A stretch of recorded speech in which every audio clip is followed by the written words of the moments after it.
Road map से मतलब है कि हम कैसे कैसे एक महीने में आपका पूरा रिवीजन लेके आएंगे, पीवाईक्यू कराएंगे, सब कुछ कराएंगे। 10th के बच्चे बहुत परेशान होते हैं, बेचारे छोटे छोटे से बच्चे हैं, इतनी टेंशन आ गई है एग्जाम की।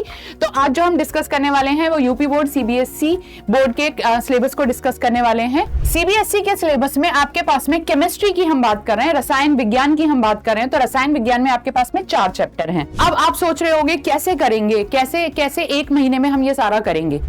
हेलो बच्चा, कैसे हैं आप सब? आई होप आप सब बहुत अच्छे से होंगे, बहुत अच्छे से तैयारी कर रहे होंगे, बहुत टेंशन में भी होंगे क्योंकि एग्जाम आने वाले हैं। कैसे कैसे क्या क्या करें, कितना रिवीजन करें, कैसे क्वेश्चंस करें, कहां से क्या करें, बहुत टेंशन हो रही होगी। तो अब आपको पता है आज मैं यहाँ पे जो डिस्कस करने वाली हूँ वो रोड मैप डिस्कस करने वाली हूँ। रोड मैप से मतलब है कि हम कैसे कैसे एक महीने में आपका पूरा रिवीजन लेके आएंगे, पीवाईक्यू कराएंगे, सब कुछ कराएंगे। तो डिस्कस करते हैं। आप जैसे यहाँ पे देख पा रहे होगे इस स्क्रीन पे, आज मैं क्या करने वाली हूँ, सिलेबस और असेसमेंट क्राइटेरिया डिस्कस करने वाली हूँ। सिलेबस असेसमेंट क्राइटेरिया यानी कि आपके सिलेबस और मूल्यांकन का मापदंड कैसे कैसे है, कि आपके कैसे कैसे एग्जाम्स में आपका सिलेबस कैसे कैसे होगा।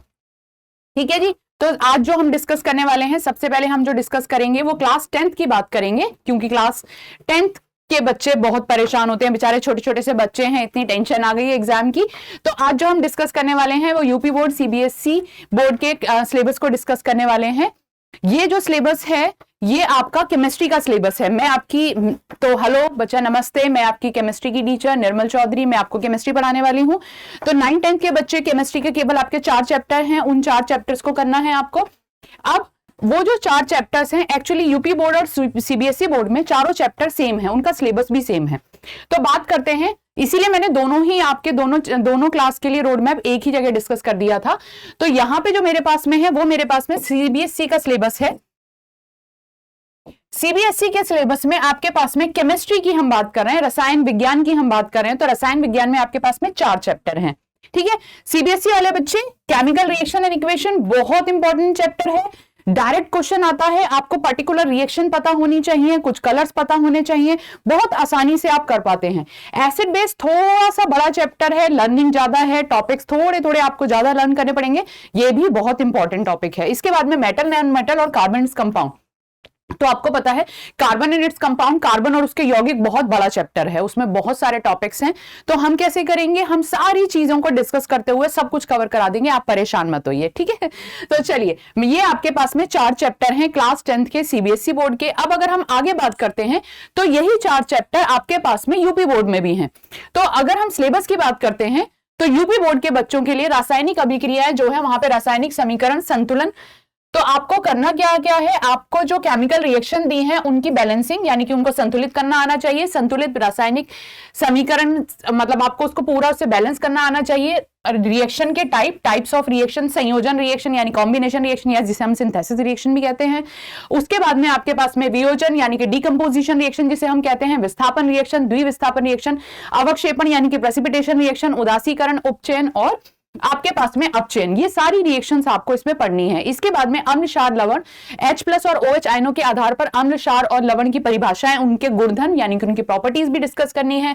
पीएच की बात करेंगे हम, यहाँ पे थोड़ा सा आपको लॉग वैल्यू भी पता होनी चाहिए, मतलब आपका पीएच वैल्यू क्या होती है, दैनिक जीवन में पीएच का महत्व हो गया। फिर उसके बाद में आपके पास में कुछ कंपाउंड दिए हैं जैसे कि सोडियम हाइड्रोक्साइड, विरंजक चूर्ण, बेकिंग सोडा, धावन सोडा, वॉशिंग पाउडर जिसे हम कहते हैं, प्लास्टर ऑफ पेरिस आ गया। ये सब आपको इनके प्रॉपर्टीज वगैरह भी डिस्कस करनी है। इसके बाद में धातु, अपधातु, धातु और अधातु यानी कि मेटल, नॉन मेटल की आपको पूरा property, physical property, chemical property जो भी है। इसके बाद में कार्बनिक अभिक्रिया, कार्बनिक यौगिक, आपके सह संयोजक जो भी आपके बॉन्ड हैं, ऑर्गेनिक केमिस्ट्री में आपके या कार्बनिक कंपाउंड में आपके पास में कोवेलेंट बॉन्ड होते हैं, तो कोवेलेंट बॉन्ड को लेते हुए उनको सारा डिस्कस करना, उनके स्ट्रक्चर्स को डिस्कस करना, टाइप्स ऑफ कोवेलेंट बॉन्ड, उसमें आपके पास में जो सह संयोजक बंध हैं, उन सह संयोजक बंध में आपके संतृप्त, असंतृप्त जो होते हैं कंपाउंड, फंक्शनल ग्रुप जिसे हम बोलते हैं वो भी आपको पढ़ने हैं, जिससे प्रक्रियात्मक समूह कहते हैं, प्रक्रियात्मक जो कि क्रिया करते हैं उसके अकॉर्डिंग उनकी प्रॉपर्टी बदल जाती हैं।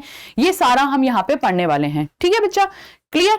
अब आप सोच रहे होंगे कैसे करेंगे, कैसे एक महीने में हम ये सारा करेंगे।